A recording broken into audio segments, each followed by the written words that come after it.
WhatsApp guys welcome to our YouTube channel and new video. तो भाई आज हम बात करने वाले हैं कि उन सभी लोगों के बारे में जो बहुत परेशान है, जो घबराए हुए हैं कि भाई म्यूचुअल फंड हमारे गिर चुके हैं, हमारे स्टॉक्स नीचे गिर चुके हैं, हमारा पोर्टफोलियो पूरा लाल है, क्या करना चाहिए यार, बेच के निकल जाना चाहिए, बेकार है स्टॉक मार्केट यार। इस स्टॉक मार्केट में तो हम बहुत सारा क्या कहते हैं उसको, इमोशंस का बहुत ज़्यादा अप एंड डाउन होता है, बहुत ज़्यादा सैड फील करते हैं और बहुत ज़्यादा सैडनेस हो रही है, बहुत ज़्यादा नेगेटिविटी फील हो रही है। हर हर जो फंड मैनेजर है वो नेगेटिव बात कर रहा है, कह रहा है स्टॉक मार्केट क्रैश आने वाला है। हर इन्फ्लुएंसर बात कर रहा है कि भाई ये पेन तो अभी इससे ज़्यादा बढ़ता ही जाएगा, अभी तो और देखो। तो क्या आप भी ऐसा सुन रहे हो? क्या आपके साथ भी ऐसा हो रहा है? क्या आपको भी लग रहा है कि यार ये स्टॉक मार्केट यहाँ से क्रैश होने वाला है और उसके बाद भाई साहब पता नहीं कब रिकवर करेगा, कितने सालों साल, जैसे कि जापान की स्टॉक मार्केट कितने सालों साल एक लूप में फंसी रही, भाई हम हमारा इंडिया का स्टॉक मार्केट भी इतने सारे सालों साल लूप में फंस सकता है? क्या ये सारे नेगेटिव थॉट्स आपके दिमाग में हैं और आ रहे हैं? और क्योंकि आप बहुत सारे इन्फ्लुएंसर्स का सुन रहे हो तो उन्होंने आपको डरा दिया है। हर न्यूज़ चैनल पे लोग बैठ के बात कर रहे हैं कि भाई इकोनॉमी बहुत बुरी शेप में है। हर आदमी बात कर रहा है कि इस वक्त आपको स्टॉक मार्केट से थोड़ा बाहर जाना चाहिए, वेट करना चाहिए, वेट एंड वॉच की स्थिति होनी चाहिए, मार्केट को थोड़ा रिकवर करना चाहिए, तब आपको इसमें एंट्री करना चाहिए, अभी स्टॉक मार्केट से दूर रहिए। तो अगर ये सारा जार्गन आप सुन रहे हो लगातार टीवी पे, न्यूज़ चैनल पे और इन्फ्लुएंसर्स के द्वारा, फेसबुक पे, यूट्यूब पर, इंस्टाग्राम की रील्स पर, तो भाई अब समझ लो कि समय आ गया है कि अब आपको स्टार्ट कर देना चाहिए बाइंग।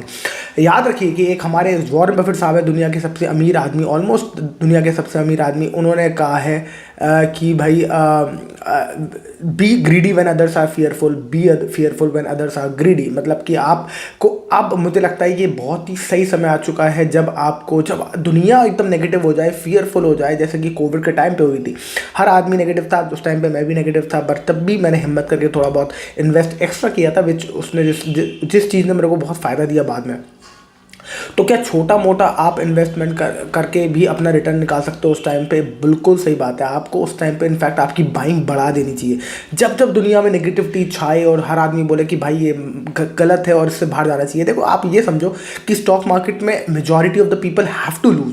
ये बात आपको समझना पड़ेगा कि आपको मेजॉरिटी के अगेंस्ट जाना ही जाना है। आप मतलब हमारी दुनिया में ना, हमारे सोसाइटी में मेजॉरिटी के अगेंस्ट जाना बहुत ही बड़ा क्राइम है, बहुत ही। आप फॉर एग्जांपल आप अपने अपने घर जाओ, अपने फैमिली में जाओ और फैमिली में जाओ कि हम ना आज से ये रिचुअल फॉलो नहीं करेंगे या ये ट्रेडिशन बिल्कुल मुझे फॉलो नहीं करना।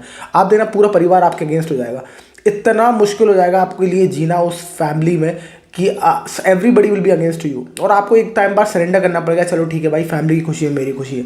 और एक्चुअली यही डिफ्रेंशिएट करता है जो आदमी अलग होता है और अपने कन्विंस होता है अपने आइडिया से, अपने आइडियोलॉजी को लेके, अपने गणित को लेके कि भाई मुझे लगता है ये सही है, वही डिफ्रेंशिएट करता है आपको मेजॉरिटी से। और मेजॉरिटी से जो माइनॉरिटी होते हैं वही आप देखना हमेशा जो अगेंस्ट द क्राउड जाते हैं वही दुनिया में चेंज ला सकते हैं, वही दुनिया में ज़्यादा पैसा कमा सकते हैं। आप सीधा समझो, बहुत कॉमन सी बात है कि 1% लोग ही दुनिया में इतना, 2% मतलब ओवरऑल 1% है, 1% लोगों के पास इतना पैसा है जितना है इक्विवेलेंट टू 99% लोगों के पास पैसा है। तो 1% लोग एक्चुअली वो लोग हैं जो एक्चुअली सोसाइटी के हर डर को और हर चीज़ को बड़े क्या कहते हैं, सोसाइटी के नॉर्म्स को बड़ी आसानी से वो कर देते हैं, चैलेंज कर देते हैं। तो वो 1% वही लोग हैं। और आप सोचो कि इलॉन मस्क से बात करो, आप इलॉन मस्क की बातें सुनो, आपको बहुत पागलपने वाली बातें लगेंगी, आपको लगेगा यार स्टूपिड है ये, बहुत सारी चीज़ें।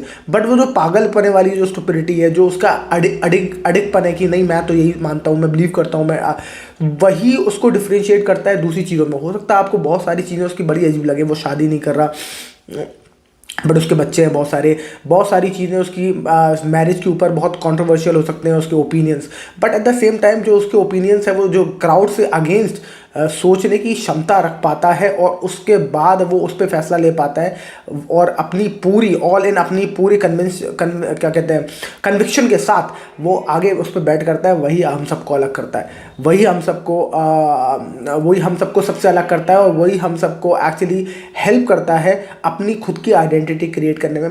ऐसा नहीं है कि बहुत सारे हमेशा आप पास हो गया, हमेशा कुछ ज़रूरी नहीं है। डोंट फॉरगेट कि डोनाल्ड ट्रंप एक लौते आदमी है जो तीसरी चौथी बार भी बैंकरप्ट होकर दोबारा आ गए। तो ऐसी बात नहीं है कि हमेशा सही होते हैं ऐसे लोग। 4 बार हमारे डोनाल्ड ट्रंप साहब भी बैंकरप्ट हो गए, पर दोबारा जब वो खड़े हुए तो प्रेसिडेंट ऑफ अमेरिका बनी गए ना।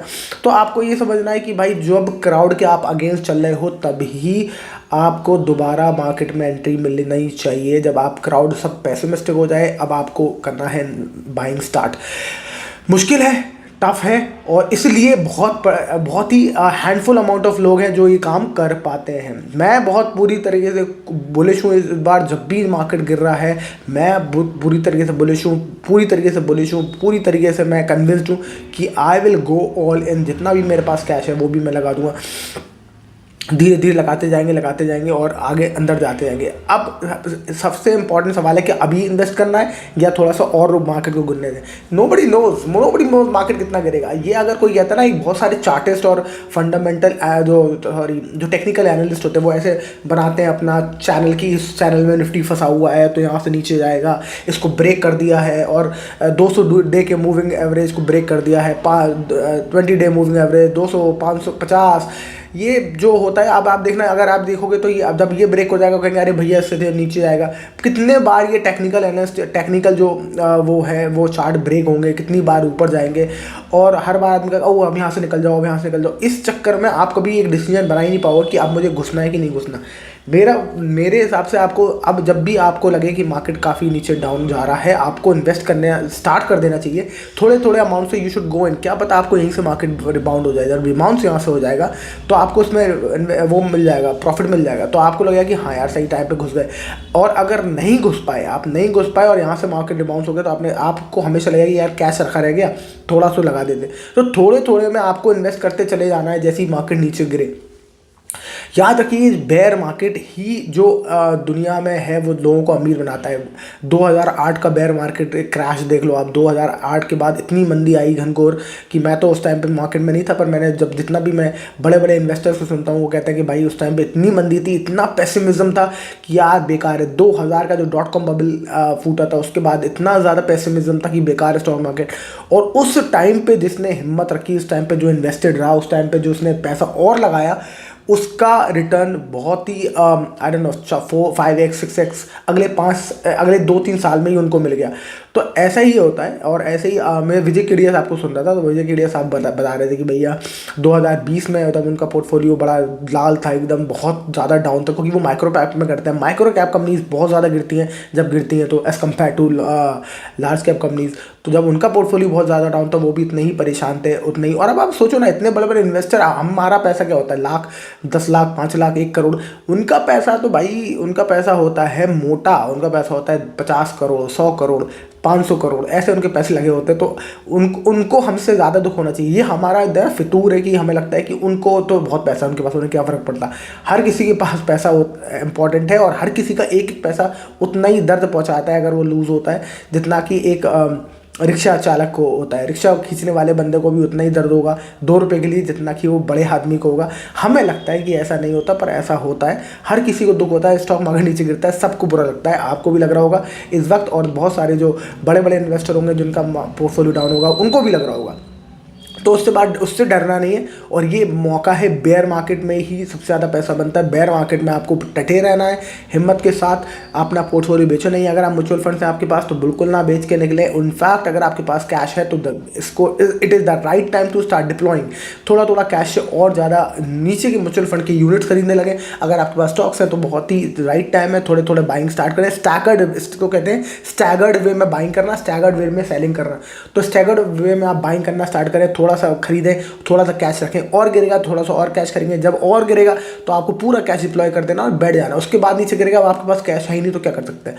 पर आपको इस चक्कर में ये नहीं बैठे रहना कि आप सिर्फ वेट ही करते रहो कि और गिरेगा और तब हम खरीदेंगे, क्योंकि वो वक्त किसी को नहीं पता कि और कितना मार्केट नीचे गिरने वाला है। एक बड़ा अच्छा कोट है विजय केडिया के साहब का, ये है कि बेयर मार्केट